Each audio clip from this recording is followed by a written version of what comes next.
Հարցնեք իշխանություններին, նրանք շատ լավ գիտեն, թե մենք ինչ ծրագրեր ունենք, որովհետև առավոտից գիշեր ես ասեմ մեկ, դուք պատկերացրեք 5 հոգիներով, տարբեր միջոցներով փորձում են հսկել, վերահսկել, մեր ամբողջ շարժը վերահսկել, դեռ դուրս չեկած ինչ-որ տեղ չգնացած արդեն գիտեն ինչ իմացն է եւ այլն, փորձում են ամեն կերպով հոգեբանական եւ այլն ճնշումներ գործադրել թե անձնապես ինձ, թե մեր համակիրների եւ գործողների վրա, բոլորին անխտիր, բայց հստակ է,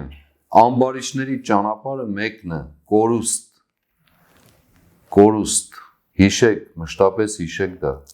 եւ մի փորձեք որևէ կերպով այդ պատկերը մոռանալ, ինչպես ասում է, անօրենները կհալածվեն միասին եւ ամբարիշների սերունդը կկորչի